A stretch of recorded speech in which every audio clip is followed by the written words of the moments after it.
పద్మ పురాణాంతర్గత సంపూర్ణ కార్తీక పురాణము 19వ రోజు 37, 38 అధ్యాయములు. 37వ అధ్యాయము కార్తీక వ్రత నియమములు. 1. పాటించవలసినవి: తీర్థయాత్ర సందర్శనం, సాత్వికాహారం, గేదె, ఆవుల యొక్క పాలను మాత్రమే ఆరగించాలి.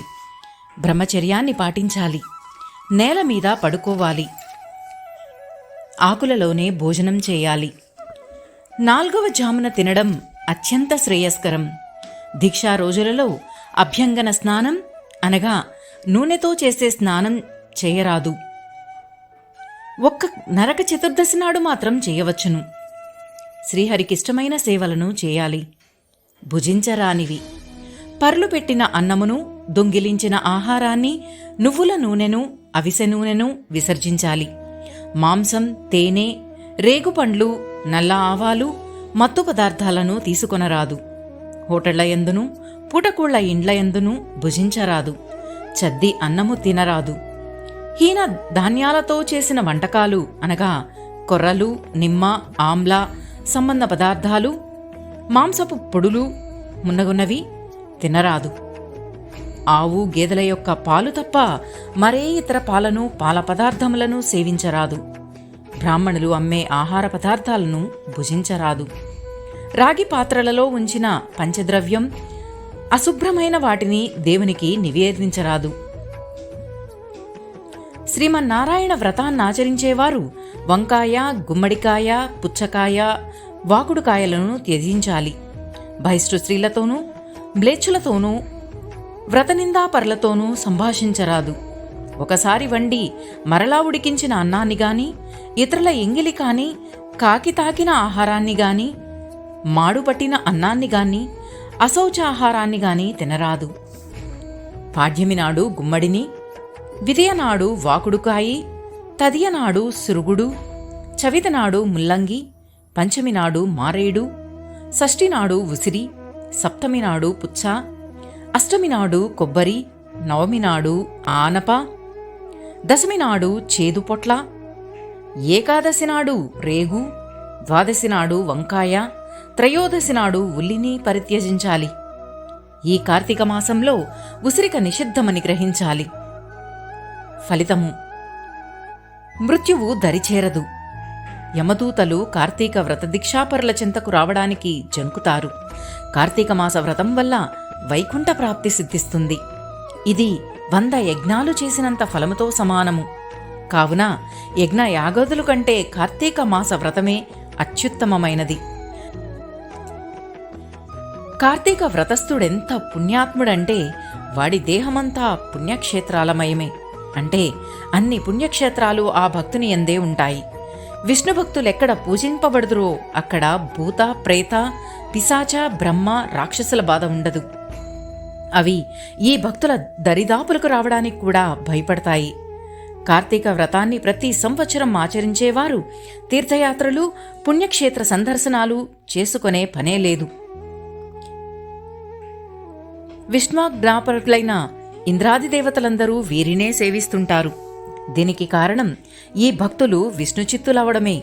కావున భక్తులారా, పాప పంకిలమైన ఈ కలియుగంలో కార్తీక వ్రత దీక్షాపరులై కార్తీక వ్రతాన్నాచరించడం వలన విష్ణు పదమునొందగలరు. పాప పంకిలమైన ఈ జీవితాన్ని ప్రక్షాళన చేయగల శక్తి ఒక్క కార్తీక వ్రతానికి మాత్రమే ఉందని గ్రహించాలి. 37వ అధ్యాయము సమాప్తం. 38వ అధ్యాయము ఉద్యాపనా నియమములు. పృథు చక్రవర్తికి కార్తీక వ్రత నియమాలను గురించి వివరించి చెప్పిన నారదుడు ఉద్యాపనా విధిని కూడా ఇట్లు చెప్పుచున్నాడు. ఉద్యాపనా విధి: ఈ ఉద్యాపనం కార్తీక శుద్ధ చతుర్దశి నాడు చేయాలి. ముందుగా తులసిని స్థాపించి దాని చుట్టూ 4 ద్వారాలుండేటట్టు మండపాన్ని తయారు చేసుకుని చుట్టూ తోరణాలతో దానిని అలంకరించాలి. ఆ 4 ద్వారాల వద్ద 4 మట్టి బొమ్మలను ద్వారపాలకులుగా నుంచాలి. వారే సుశీల, పుణ్యశీల, జయ, విజయ అనుకోవాలి. వీరిని ప్రత్యేకంగా పూజించాలి.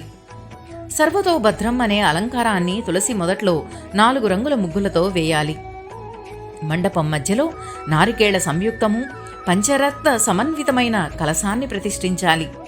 శంఖ చక్ర పద్మ గదాధారి అయిన శ్రీమన్నారాయణుని ప్రతిమ నుంచి, అనగా లక్ష్మీ సమేతుడై ఉన్న నారాయణుని ఉంచి పూజించాలి.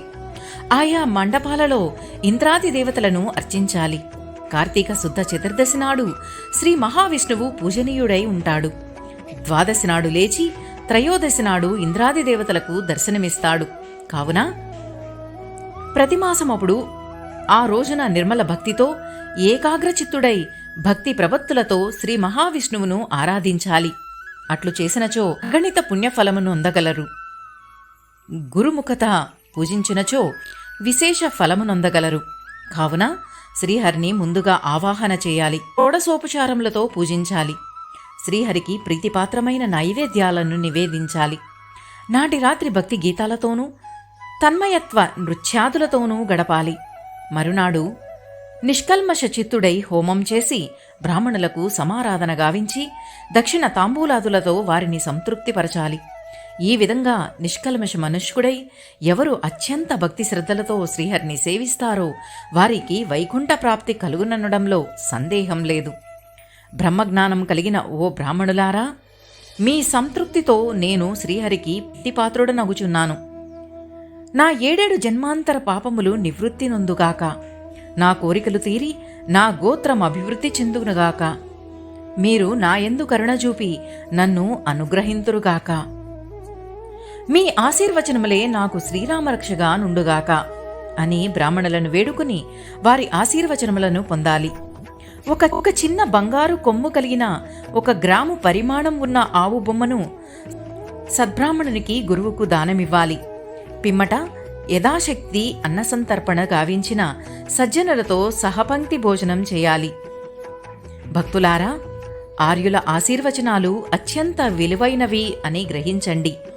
అవే మనకు కొండంత ఫలితాన్నివ్వగలవు. 38వ అధ్యాయము సమాప్తము. ఓం నమః శివాయ.